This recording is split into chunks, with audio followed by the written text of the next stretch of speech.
very, very dangerous. Get these spidey sense, I was like, oh, something's off.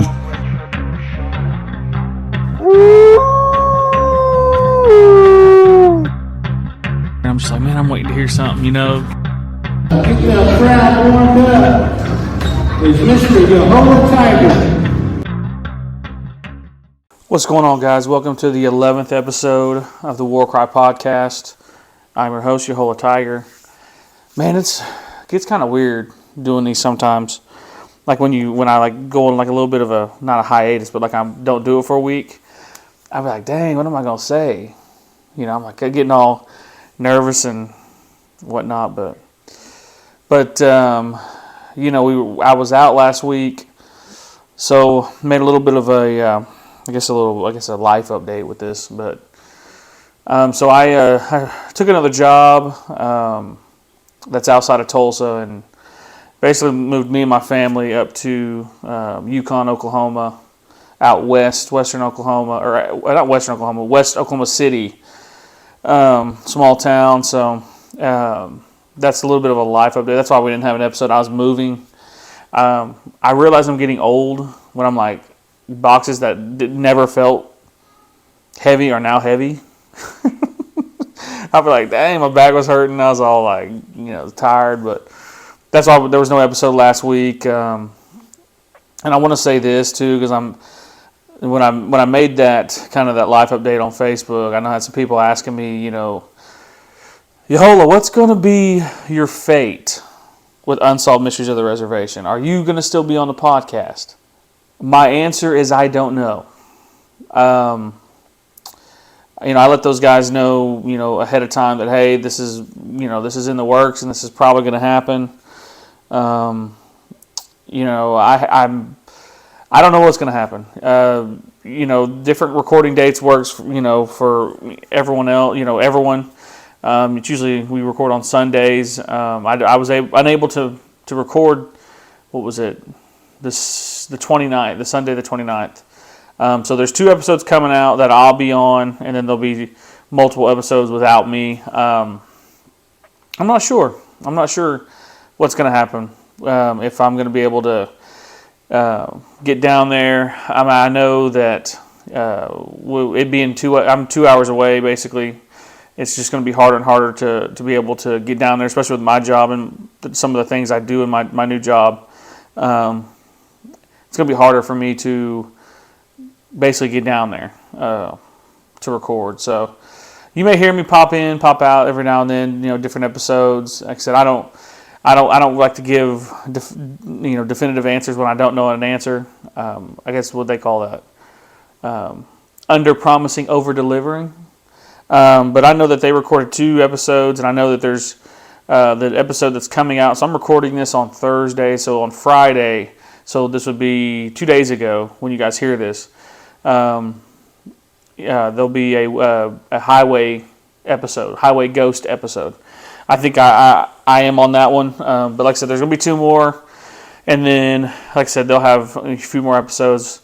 Like I said, I don't know what the fate is. I'm still gonna rock and roll with the War Cry podcast because that's me. That's who I am. But yeah, like I said, to be determined.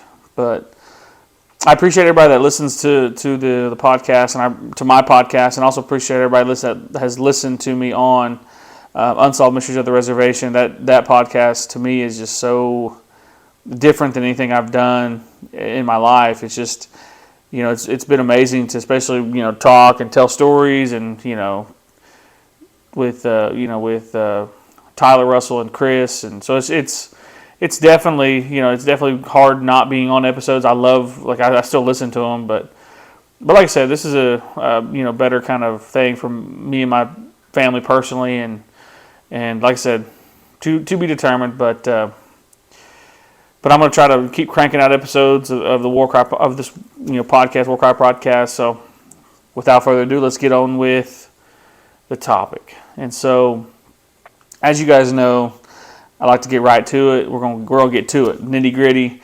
I appreciate everybody listening to the last the Girl Scouts murder case. That's one of the fastest episodes I've had get to 100. And I'd like to, tell everybody that, we, after posting that episode, episode 10, we've hit 1,000 audio listens. So that's just audio, no YouTube. 1,000 audio listens. I'm like kind of shook by that. I got it yesterday. Like I was just kind of scrolling. I hadn't looked at it in a few days, and I looked. I was like, man, there's 1,000 listens on this. But I appreciate everybody for listening. And subscribing. I've had a few subscribers on YouTube and people that listen, religiously to this podcast. I appreciate you very much. But today we're going to be talking about, this is kind of a crazy thing that I saw. This has been floating around the internet for maybe a couple months. I know some people have covered it here recently on TikTok, and this kind of coincides with my kind of wild conspiracies. But the conspiracy that Bob Ross is a serial killer. Bob Ross. If you guys know who Bob Ross is, he is the painter that was on the PBS show Joy of Painting for like 32 seasons. He had done that for forever in a day. And you're probably asking me, like, when you listen to this, like, dang, that's kind of crazy to even say that. Now, this is all alleged. Nothing is proof positive, I'll say. But there's a few things that, in a little bit of the research that I have done, and when I say a little bit, I've really kind of looked into this because I thought it was kind of really interesting that, like, this guy with this calm, soothing voice, the mannerisms, like, he holds that paint canvas like a child in his arms, and his little soft dollops on the portrait he's making. But there might be a sinister side to that. So Bob Ross, in the 70s, was basically someone who was was painting and selling paintings, on the streets in California, and I believe it was California. Anyways, fact check me. Anyways, but he was selling paintings on the street. At the same time that this was going on, that he was doing this, the Zodiac Killer was running amok. Now, if I post this on YouTube, I may not. Sometimes when you talk about like death or people being unalived, I guess is the phrase now. YouTube kind of like doesn't accept that, and so I may have to just make this an exclusively audio. But basically, at that same time that he's kind of on the streets and selling paintings, the Zodiac Killer's running loose.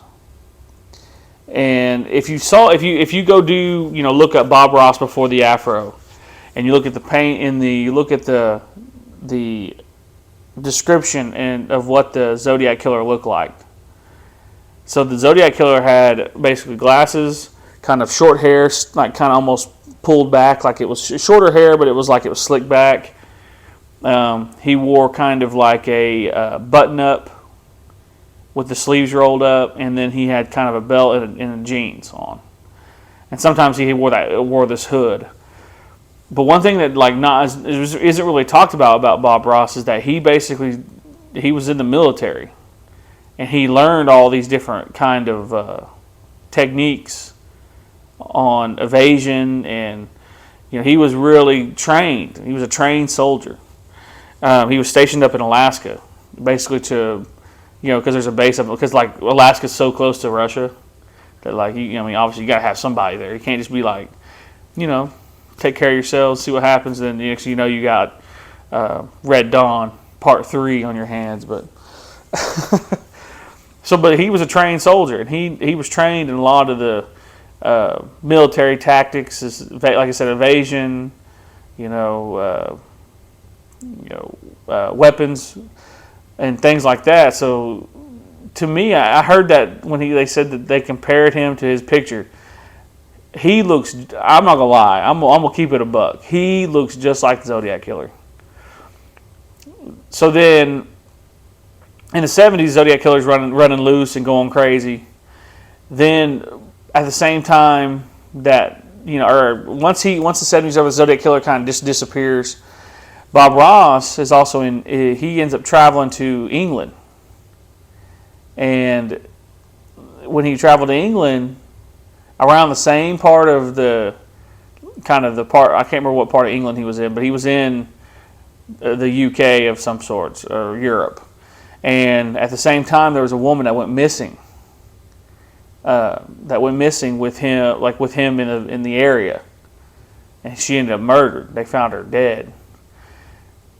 And I think it's very interesting that like where they found her, it was on this kind of this road, like basically it's like a path, and they took a picture of it. And it's not they're like the one that I'm talking about isn't really like the death tree everybody talks about when they talk about this theory. So there's a stream, there's a path, and then there's a stream that kind of runs down. Bob Ross, they took a picture of it. Bob Ross basically painted that same exact scene, and they found her body next to that stream. And I'm like, dang, that's kind of crazy, you know, like that. It looks just like the stream, like the same, because the stream kind of does this little like it almost looks like stairs, like it kind of comes down and kind of goes down, but then it also like he paints the same exact stream. And there's also murders in the 80s that like when he goes back to America, like to the U.S. The most famous one that's going around right now is the one with it's called like it's like the Devil's Tree, and basically there was multiple bodies found there and they were eaten, half eaten, and he paints the same exact scene. The same tree, like even the same branches kind of going over the trail.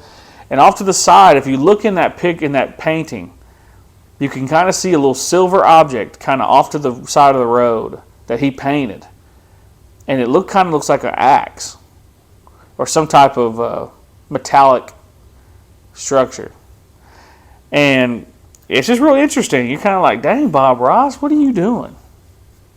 You know, he was just kind of giving us that soft voice and lulled us all to sleep, and here we are. Here we are, years later. You passed the 95, and you might have been the Zodiac killer, but you can't prove it because he's obviously gone. But that was another one I found very interesting. And then so all these paintings that he's done over the years, like people are starting to find that there's different murders that have happened in certain parts of the country that Bob Ross allegedly was there.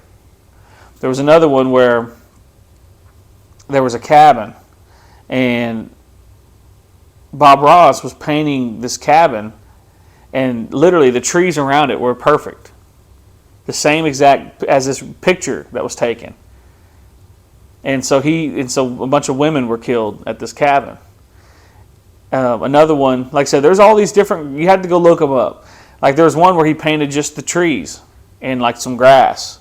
And it was kind of that weird style, but some people were killed in that forest. Like the same spot where they found the bodies, that's where he painted. To me, this theory, you know, is one of those internet theories to where like you kind of like, man, this might be something.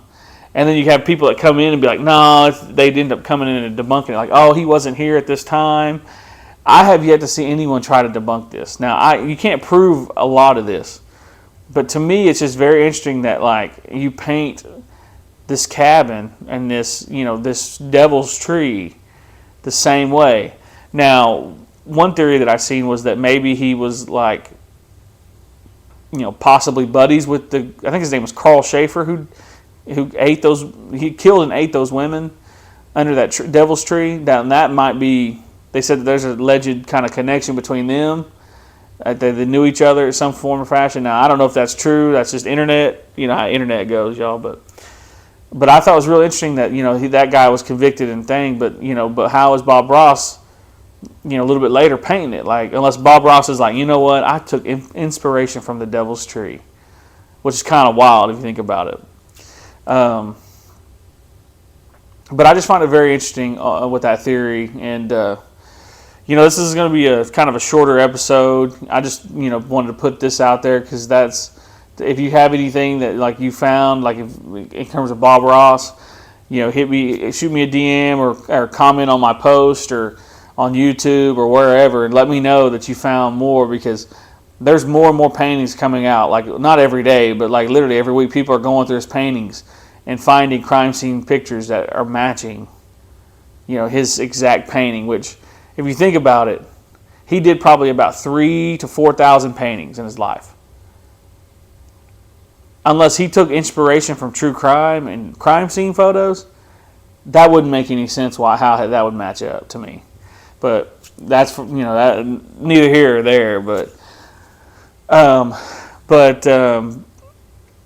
yeah, that's kind of how this episode's going. It's going to be short and sweet. I appreciate everyone listening, and I appreciate you for subscribing, liking, sharing.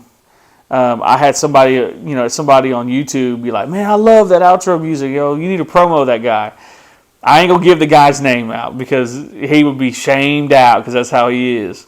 I ain't gonna say who it is, but I appreciate him for giving me that little bit of music, because it just gave the podcast and the outro a little extra seasoning at the end.